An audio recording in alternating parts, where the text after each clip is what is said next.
In this video, Jim Cramer offers an optimistic perspective on the stock market ahead of the upcoming inauguration of President Trump on Monday, highlighting recent market gains linked to the expectations of deregulation and a pro-business environment. He identifies key companies such as 3M and United Airlines, which are anticipated to report strong earnings this week.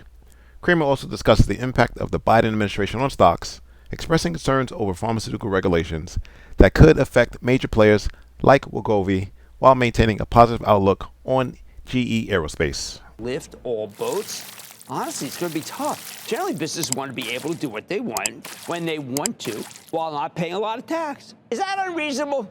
Depends. Very unreasonable if you think big business is inherently nefarious and all these companies are run by greedy oligarchs. But if you believe in free market capitalism, letting businesses do what they want within certain limits, well, that is the name of the game. We won't have to wait long for Monday's inauguration because Trump intends to unleash a huge swath of deregulation.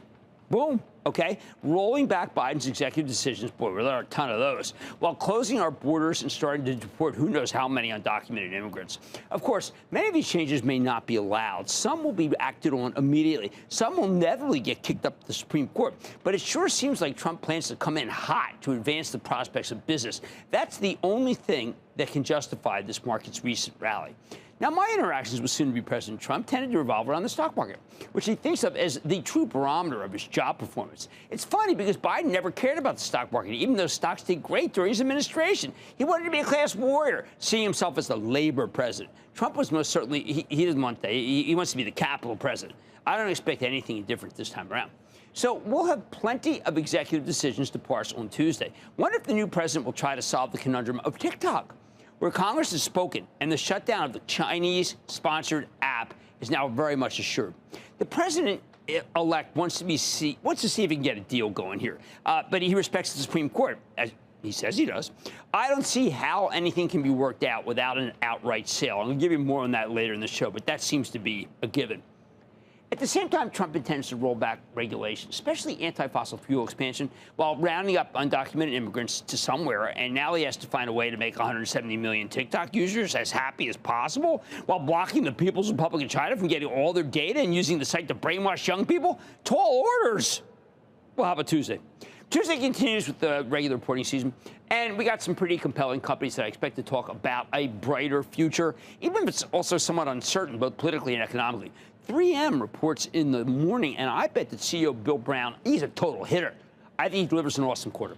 Speaking of awesome quarters, we should get a first-class blowout from United Airlines, which is riding this incredible wave of airline profitability.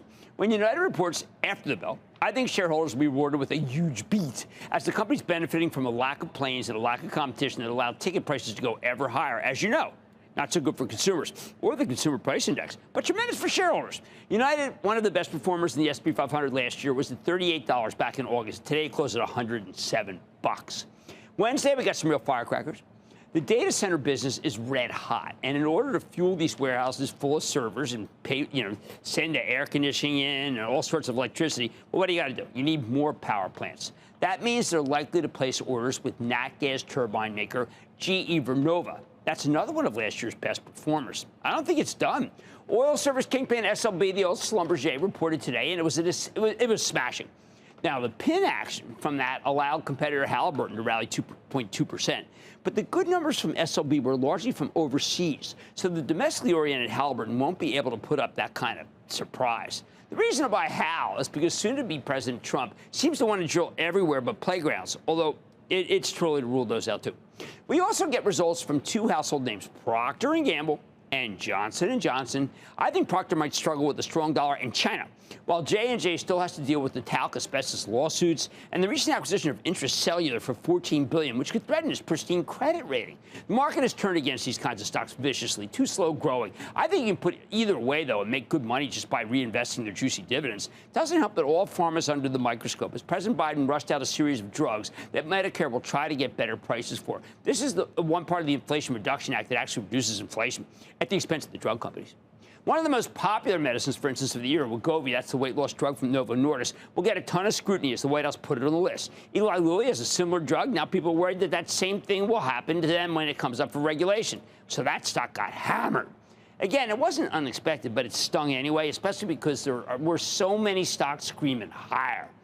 Thursday, we have another GE coming in, GE Aerospace this time. And I got to tell you something, I think we have a winner, but it's not as clean as I'd like because last time there was some hair on the quarter. Supply chain issues causing an 8% hit to the stock.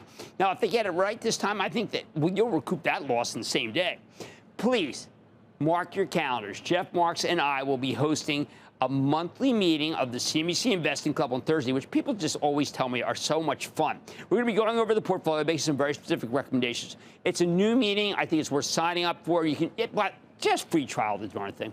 Finally, on Friday, chronic underperformer Verizon gets a chance to chronically underperform again. Now, I know a lot of traders think that this 7% yield can act like a trampoline. While I don't like the risk, I kind of like the risk reward. I don't have much faith in Verizon. How about that? Also on Friday, we hear from American Express. It seems like every time Amex reports, it gets hit on that day. And what do? I come on here and tell you to buy it.